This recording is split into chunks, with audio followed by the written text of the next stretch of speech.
직사각형에 대접하는 두 번째 동영상이고, 이거는 중학교 3학년 원단원에 관련된 문제입니다. 뭐 이렇게 생겼어요. 이렇게 직사각형이 있고 원이 있죠. 이렇게 기역자 모양의 두 변에 접하는 원, 그리고 니은자 모양의 두 변에 접하는 원, 원끼리는 서로 접해요. 자, 이런 상황에서 두 원의 반지름 사이의 관계는 어떻게 되냐? 뭐 그런 류의 문제입니다. 자, 앞 동영상에서는 요걸 얘기했어요. 특별히 세 변에 접할 때, 특별히 이렇게 세 변에 접할 때, 이 원 하나가 꽉 낄 때, 이 원의 반지름이 x, 이 원의 반지름이 r, 가로 길이가 a, 세로의 길이가 b면 a하고 b가 요 관계를 만족할 때 이 등식을 만족한다라는 거. 루트 x는 루트 a 빼기 루트 r이다. 이거를 앞 동영상에서는 설명을 했고, 이번에는 요거에 관련된 걸 할게요. 놀라운 사실은 이 두 원의 중심 사이 거리 있잖아요. 이 원이 어떤 원을 잡던 결과적으로 이 두 원의 중심 사이의 거리는 변하지 않습니다. 이 관계를 만족해요. 이 두 변의 길이에서 이 관계를 만족합니다. 그러니까 원이 이렇게 생겼을 때 두 원의 중심 사이의 거리와, 결과적으로는 그래요. 원이 이렇게 생겼을 때 두 원의 중심 사이의 거리가 다를 것 같잖아요. 근데 결과적으로는 같습니다. 심지어 꽉 낄 때도 두 원의 중심 사이의 거리는 달라지지 않아요. 두 원의 중심 사이의 거리는 이 식을 만족합니다. 두 원의 중심 사이의 거리는 만족해요. 자, 증명을 해보죠. 증명은 피타고라스 정리를 이용해요. 여기 이렇게 직각삼각형 잡고 피타고라스 정리를 이용하면 됩니다. 그래서 이 삼각형을 제가 크게 다시 그릴게요. 직각삼각형을 그리면, 자, 이 길이는 d 되죠. 이 길이. 그러니까 이 d가 뭐냐면 접하기 때문에 두 원의 반지름의 길이의 합이 d예요. 그래서 오케이, 이 길이는 d. 자, 그러면 요 길이는 어떻게 되냐면 전체 길이가 a잖아요. 전체 길이가 a인데 a에서 이 원의 반지름 빼고 이 원의 반지름 뺐어요. 그러면 이 두 길이의 합이 결국은 반지름의 합이니까 중심 사이의 거리랑 똑같죠. 그래서 이 길이가 a 빼기 d가 나옵니다. 똑같은 이유로 요 길이는 B에서 이 원의 반지름과 요 원의 반지름을 빼야 돼요. 요 원의 반지름. 그러면 B에서 이 두 원의 반지름을 빼야 하는데, 그러면 두 원의 반지름의 길이가 결국은 뭐랑 똑같냐면 중심 사이의 거리랑 똑같아요. 그래서 이게 B 빼기 D가 됩니다. 그래서 이 그림에서 피타고라스 정리를 쓰면 돼요. 그럼 피타고라스 정리 써보죠. A 빼기 D의 제곱 더하기 B 빼기 D의 제곱은 D 제곱. 그래서 전개하는 거죠. 전개해 보면 A 제곱 빼기 2AD 더하기 D 제곱.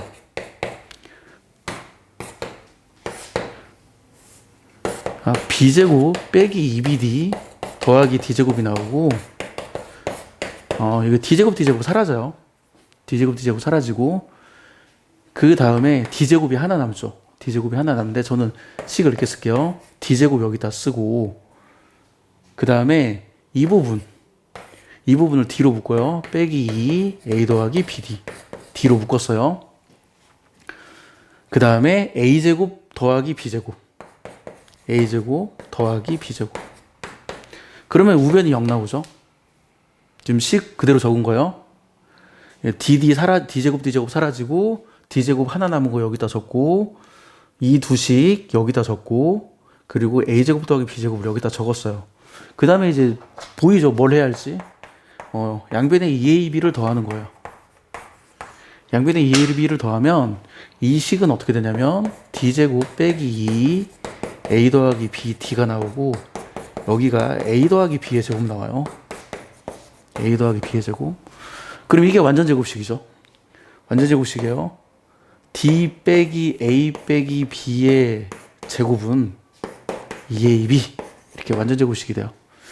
사실은 A 더하기 B가 값이 더 크기 때문에 뭐 제곱은 A 빼기 B의 제곱이나 B 빼기 A의 제곱이나 똑같지만, A 더하기 B가 D보다 크기 때문에 이렇게 쓸게요.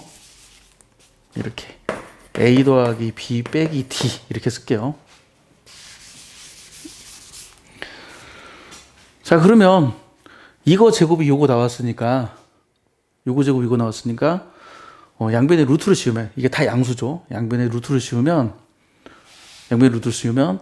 a 더하기 b 빼기 d가 루트 2ab가 나와요. 양변에 루트를 씌우면 이렇게 됩니다. 그래서 이 식에서 루트 2ab, 아니다. 루트 2ab를 좌변으로 이항하고, 그게 아니라, 루트 2ab를 좌변으로 이항하고, d를 우변으로 이항한 다음에 좌변과 우변을 바꾸면 이 식이 나와요. 그렇죠? a 더하기 b 빼기 루트 2ab. 루트 2ab를 좌변으로 이항했어요. 그리고 d를 우변으로 이항했어요. 그리고 좌변과 우변을 바꾸면 이 식이 나옵니다. 그래서 증명을 했고요. 그럼 이제 구체적인 예를 들어봐라. 그러면 얘는 아까 했던 이 동영상에서 들었던 얘랑 똑같은 얘가 나와요. 동영상에서 들었던 얘랑 이게 9고 이게 8이다. 그럼 이게 원 두 개가 있는데 두 원의 중심 사이의 거리를 구하라. 그러면 두 원의 중심 사이의 거리는 9 더하기 8 빼기 루트 2 곱하기 8 곱하기 9가 되죠. 그러면 9 더하기 8 하면 17 나오고, 이게 16 나오죠. 2 곱하기 8이 16 나오죠. 그래서 4, 3, 12. 그래서 5가 나옵니다. 원의 중심 사이의 거리는 5예요. 그래서 아까 앞에 문제에서 어떤 문제가 있었냐면, 여기가 9, 여기가 8, 그리고 원이 꽉 꼈을 때 이 원의 반지름을 구하라라는 문제가 있었잖아요. 그럼 꽉 끼면 이게 4잖아요. 꽉 끼면 4예요. 그러면 두 원의 중심 사이의 거리가 5니까 이 원의 반지름은 1이 나옵니다. 이 원의 반지름 1이 나와요. 자, 예를 하나 더 들어보죠.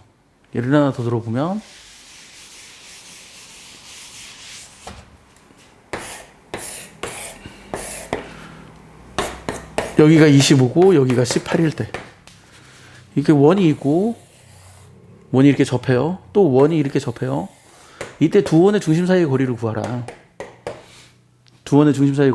그러면 이거 그대로 두 원의 중심 사이의 거리는 25 더하기 18 빼기 루트 2 곱하기 18 곱하기 25가 되죠.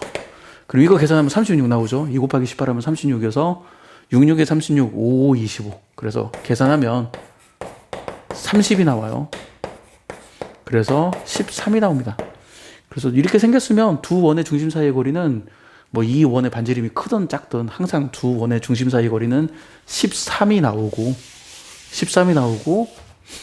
그리고 특별히 앞에서도 이거 설명하는 동영상에서 제가 요거 설명했죠.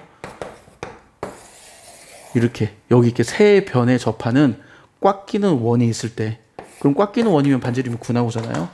그럼 이 원의 반지름을 구하라 라고 했을 때 방금 나왔죠. 두 원의 중심 사이의 거리가 13이었으니까 이 원의 반지름의 길이는 4가 나옵니다.